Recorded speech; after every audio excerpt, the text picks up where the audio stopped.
Hello everybody, this is Brandon Bledsoe from the 3 Percenters Club Tennessee chapter in Puget Sound Preppers, and tonight we're going to talk about our bug out bags and water and proper hydration and try and cover a lot of things that go along with it. First of all, to establish, most of your bug out bag guides or whatnot say that the average adult under average conditions needs 1 liter of clean water per day to stay hydrated. Again, that's pretty average. When I go rucking mine, I'll drink that in about, 4 miles. But, I mean, that's, again, under good conditions. I don't have to be drinking that. But a lot of things can affect that, though. The environment, whether you actually are having to bug out on foot or whatnot, if you're staying put. There's a lot of things that can go with it.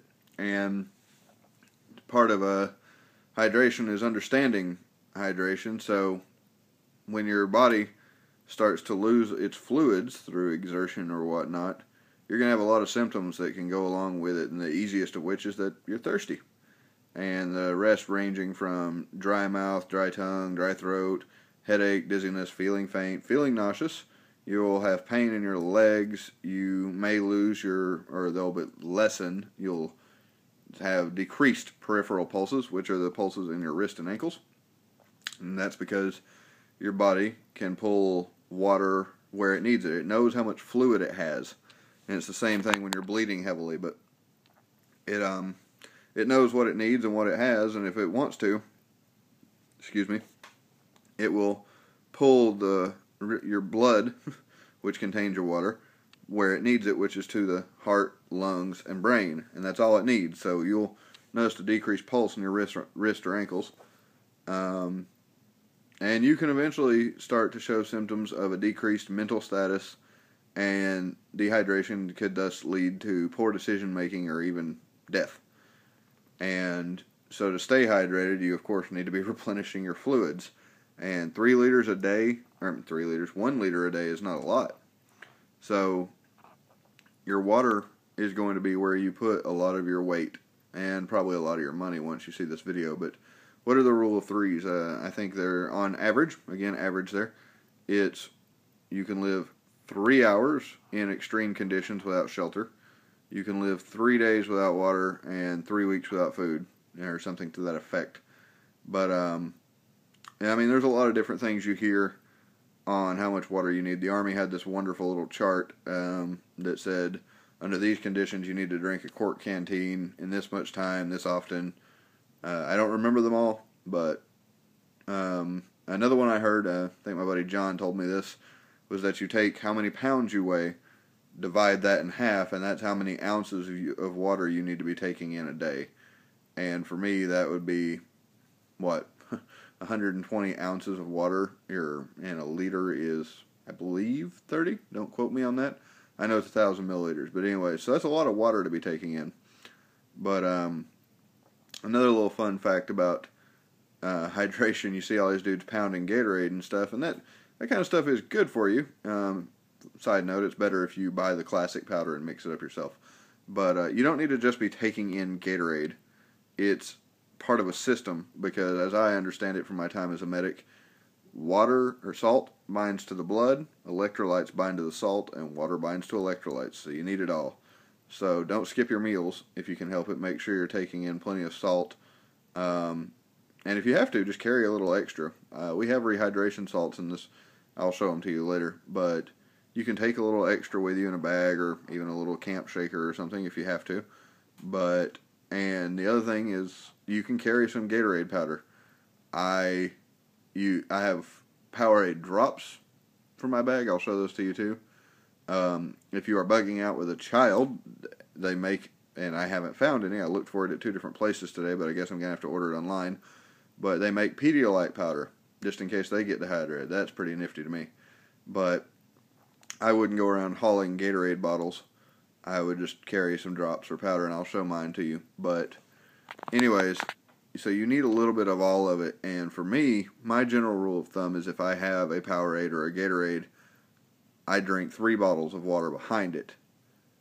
And if I'm out rucking or whatnot, I carry a liter of water and a liter of pre-mixed Gatorade that I mix myself. And for every 1 draw on my bottle of Gatorade, I take 3 on my bottle of water. But again, that's under great conditions. I know I will have more of it later. But so if you or anyone you're bugging out with start to show symptoms of dehydration, there's a lot of things you can do, but you're kind of limited in a bug out situation. You're also limited if you are not medically trained. And again, even me, I am trained in medicine. That's what I did for a long time for the Army, and I spent so much time learning and talking about heat injuries and dehydration, it's not even funny, because I think we all know the environment we'll be in. But I am probably not even going to carry IVs on me. If I'm in my perfect Walgreens world where I have all this stuff in my truck, because I will put everything in my truck, and if I have to abandon stuff, then I will get down to my bug out bag and everything. But my advanced medical bag will not be a part of my bug out kit if I have to leave that truck behind.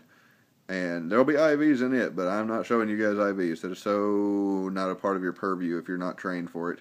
To everyone who is, again, I say you can make it a part of your vehicle if you have the stuff, but leave it behind when you get on foot. Some other parts of dehydration that are fun to know, and I'm sure a lot of you are going to love this, but things that don't help you stay hydrated. Caffeine. Caffeine is a vasoconstrictor. It makes your veins and blood vessels and whatnot smaller, which makes the fluid move slower, which dehydrates you. Nicotine, same effect. It's the exact same as caffeine. Alcohol does the same thing. Not only that, it takes, it absorbs your water and everything. So if you have to bug out, I make this suggestion to you anyway, not to be hypocritical. I have a pipe. I very rarely smoke it, but I have it. But, and I love my coffee and tea and everything. But again, I have a payment system, so to speak. If I have a 6-ounce cup of coffee in the morning, I owe my body a full 18 ounces of water. See how that works out there? If I have a glass of tea, depending on the glass, we'll say again, just a 6-ounce glass of tea, I owe my body 18 ounces of water. And that's how I try to balance that out. But if I have to bug out, I am not taking a bit of that with me. I'm not even taking my pipe with me. So you guys need to start thinking about that. Don't bring your cigarettes, don't bring your dip, don't bring caffeine pills. I know, it's horrible, it is, but that's the way it is. It'll dehydrate you, and it takes up space. But, so, if you want to treat somebody for dehydration, here's what you can do in a bug-out situation. You can get them to shade. You can loosen any restrictive clothing. Shoes, belt, I don't know, maybe they have a neckerchief on or something. That's mainly in a warm situation. In a cold situation, it's kind of the same. You loosen the restrictive clothing, but you want to keep them warm-ish. But you can lay them don't lay them down. You want to prop them up against a tree or something, whatever you're getting the shade from. And if you can find a log or a rock or something, prop their feet up. Get the fluids moving back towards their heart and head and everything.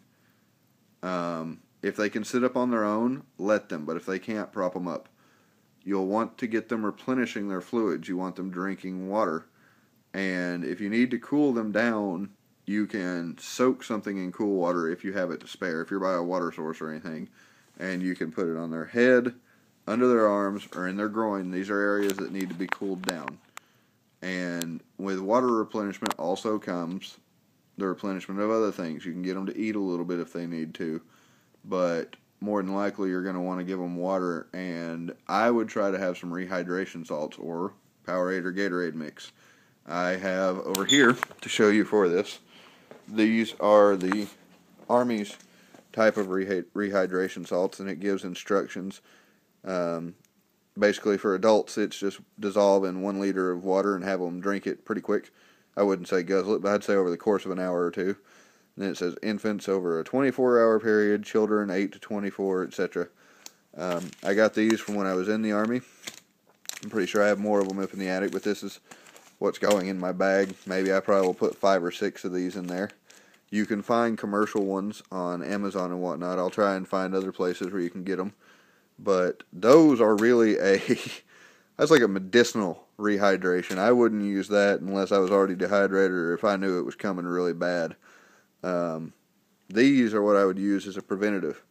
Every so often, mix one of those into your water, pound it, go back to drinking water. They're relatively inexpensive. I think I paid about $4 for each of those, and they don't take up a lot of space or weight. They're not real heavy. They weigh about 3 ounces. But that's what you can do for them. And those treatments I listed, that's about what you got. Like I said, you're not going to have IVs or anything. And if you're in a bug-out situation, it's going to be a decision to go to a medical facility, if there's one to go to. If they're really bad, you can try to get help to them. But that's what I got for you. If I think of anything else during the rest of the course of this video, I'll tell you about it. But anyways, so let's talk about your 3 liters of water that you're going to have or more. I have an infant, and I'm still trying to carry an adult level of water for him because, well, he's going to need it. He drinks formula and everything. But anyways, I don't suggest just carrying one big jug. I don't suggest a 5-gallon water jug. This is on foot, mind you. You can pack what you want to in your vehicle. That's your business. The more you can fit in, great. Because you better believe I'm going to have so many gallon water jugs and water bottles in my truck. But anyways, I don't suggest if you have to bug out on foot just having one container. Don't have just a 3-liter Camelback. Don't have a 5-gallon water jug.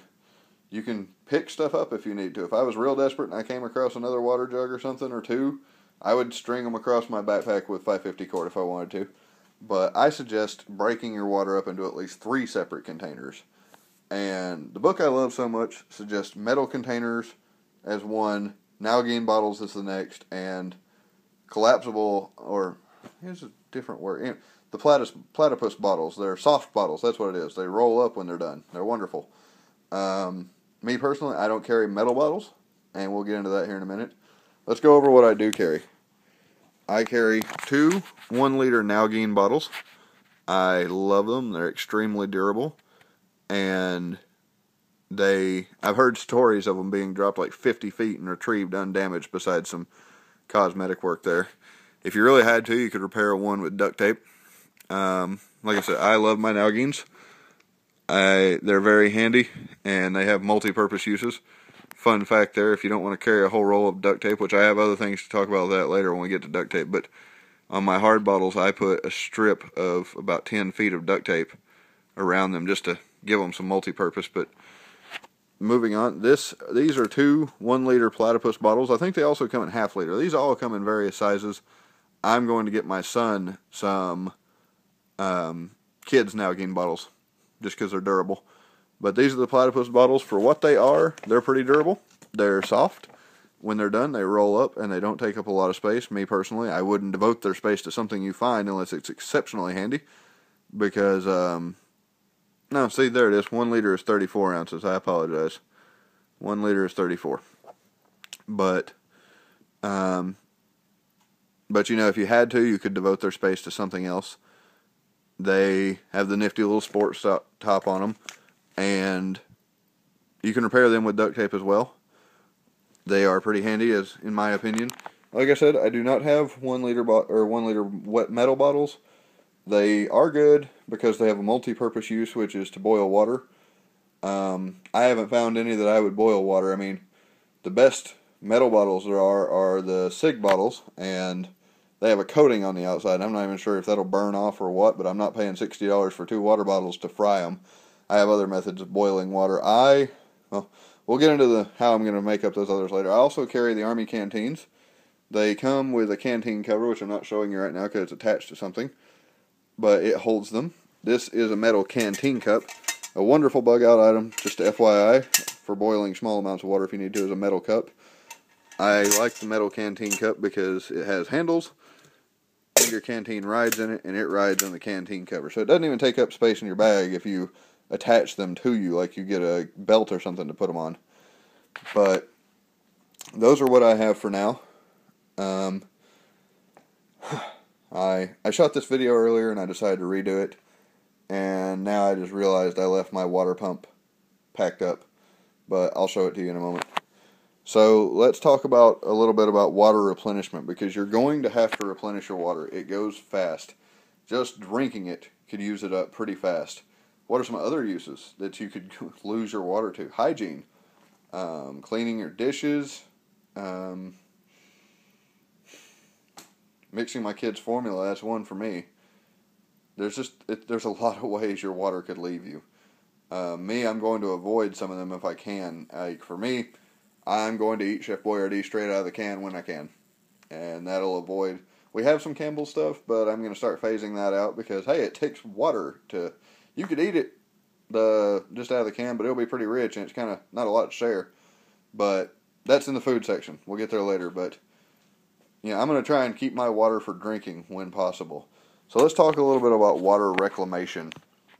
In extreme situations, if you wanted to, you can go out and mop up the dew with a piece of clothing, or this wonderful item that has almost as many uses as duct tape. Later on, we'll get into clothing, but I'm going to go ahead and say this now. This is the Shema.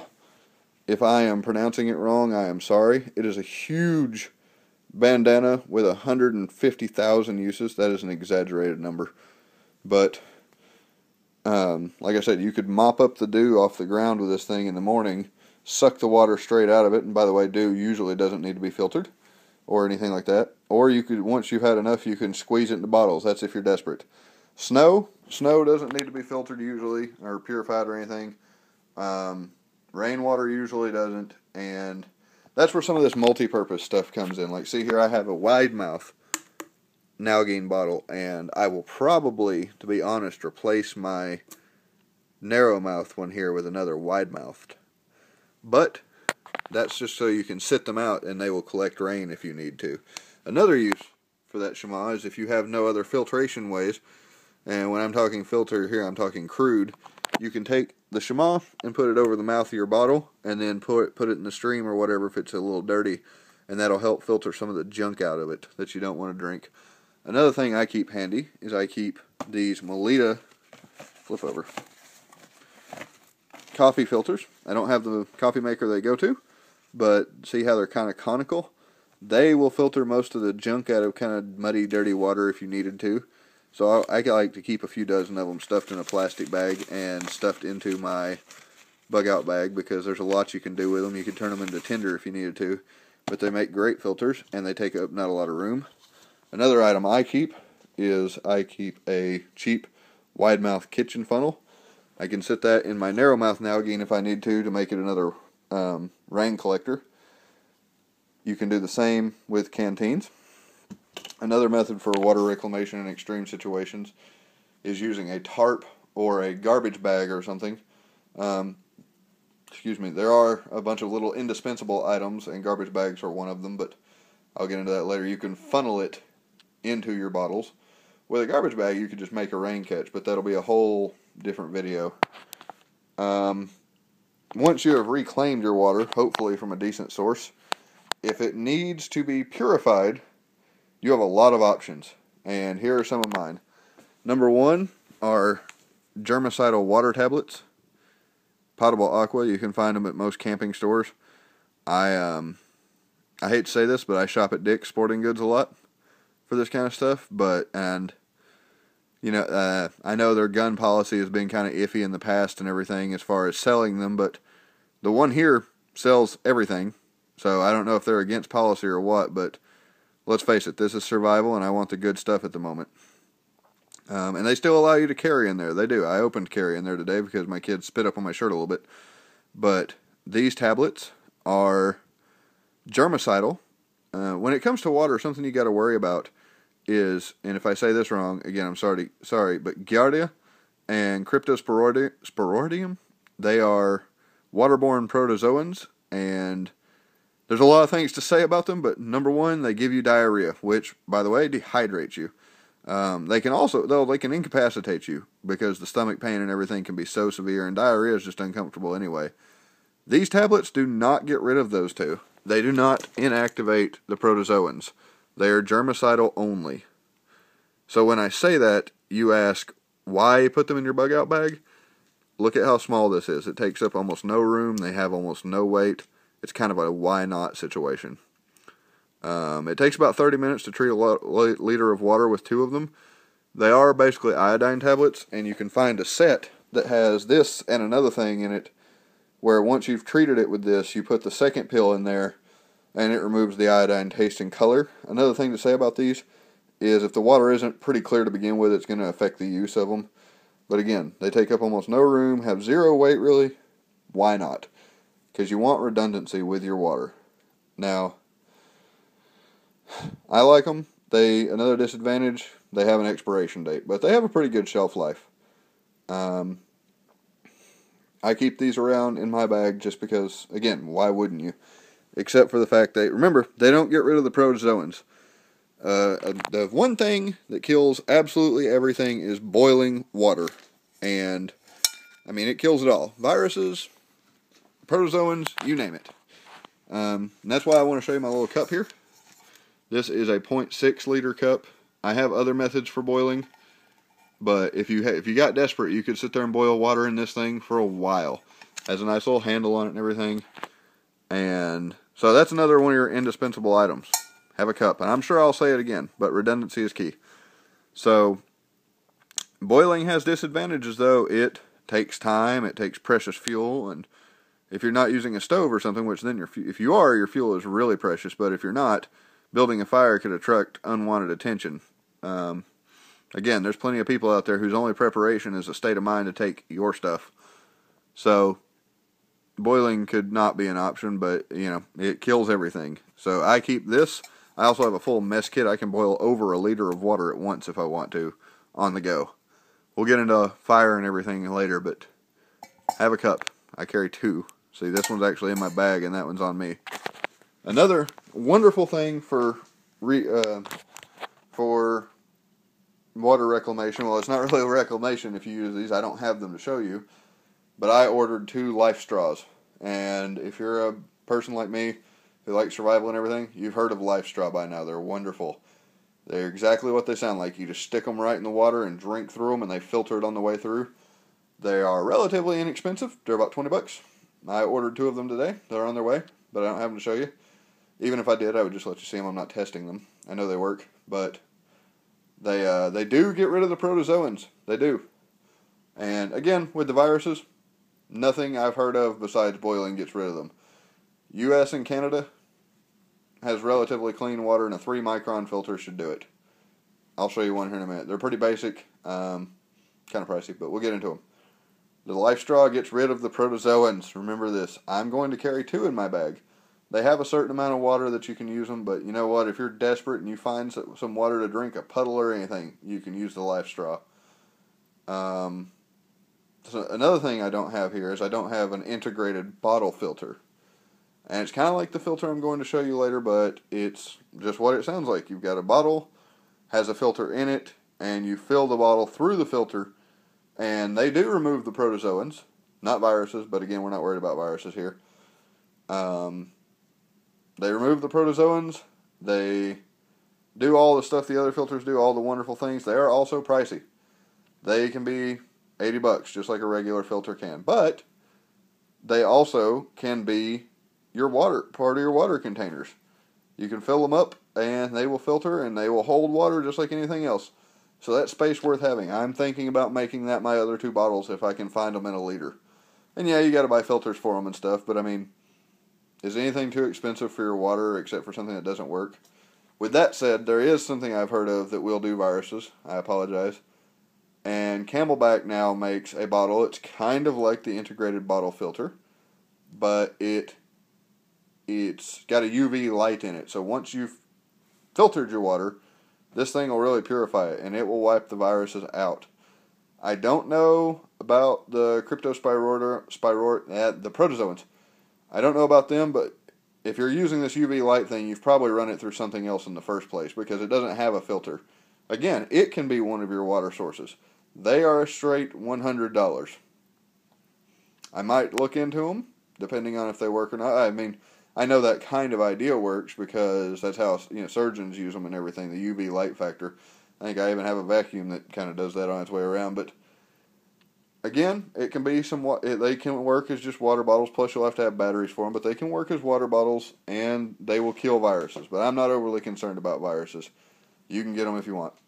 I might get integrated filter bottles just because I need more bottles here, but the thing I do have is this right here, and this is the Katadyn hiker filter, and it is a hand pump filter, and there's a lot of advantages and a lot of disadvantages, but I think they weigh each other out. Let's get this stuff out here and look at it. It's got a lot of little pieces to it, and it does all fit in this bag, I promise. Look at that guy. So, this is your input hose, That's your outlet hose, and this is the actual filter itself, and it's got wonderful little accessories and everything. But with this, you connect the hose here for the inlet, and on the tube you'll put this. This is a floater. This is a floater that you can slide up and down the tube, have it floating above. This is the two-part pre-filter, and this is just for obvious junk in your water, and you assemble it. I'm trying to do this one-handed, and I'm sorry. And see, this is for large junk, and the little screen in there is for smaller junk. Inside here is the actual filter cartridge. And I don't want to take it apart, but it does come, well, might as well. Give me a moment and I'll sit you down.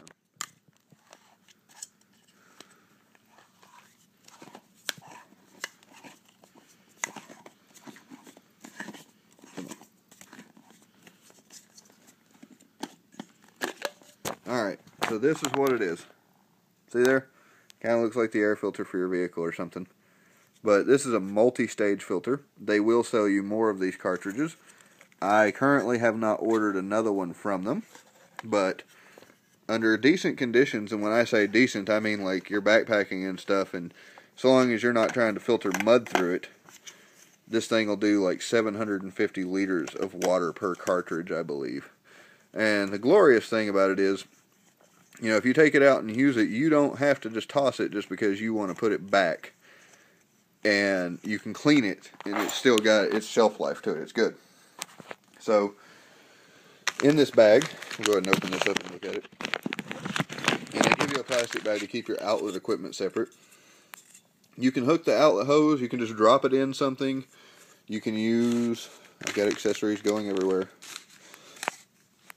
You can use this. They make their own bladder, kind of like a Camelback, and you can attach this directly to the hose and into that bladder and fill it.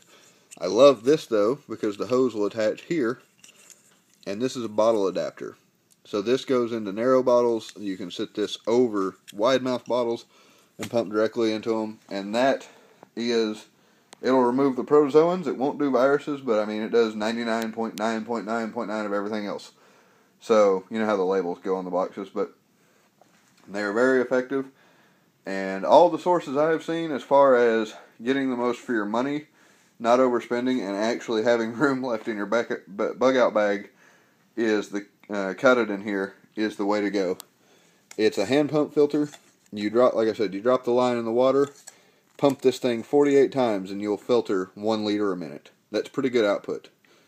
The disadvantages, it cost me $80, but again, I'll spend the money on it because I like water, and I like my son to have good water.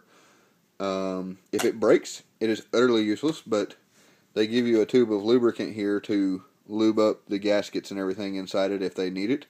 I haven't heard of one breaking except like it got crushed. So that's the only horror story I've heard. But again, like when my wife gets back, I'm getting her one of these too. That's something we'll be redundant on. But yeah, that's a really great way to go. I believe. I would put the money in it. One disadvantage you can list is that it takes up space in your bag, but not a lot. And you can refill all your water sources with that thing. And I really think that is the way to go. I hope I've covered everything here that I have. Again, I'm going to look into integrated bottle filters for myself. I'll probably make them my other 2 water bottles for the time being. And like I said, when my wife gets back, we'll get her an Nalgene, a Platypus, and an integrated bottle filter probably. I probably will not do the Camelback UV light due to its cost and everything. And yeah, we're not overly worried about viruses here in America. We do have the protozoans everywhere, but we don't want, we're not overly concerned for viruses. I'm trying to think if I've left anything out this time around, and I don't think I have. Again, the tablets are germicidal, but they don't kill the protozoans. But again, I keep them just because they don't take up a lot of space, and if you have to, at least you can kill the germs, right? Anyways, this is Brandon Bledsoe from the 3%ers Club Tennessee and Puget Sound Preppers. And thank you for your time. I hope we all get a little bit further with this, and I hope you're enjoying the series. Until next time, thank you.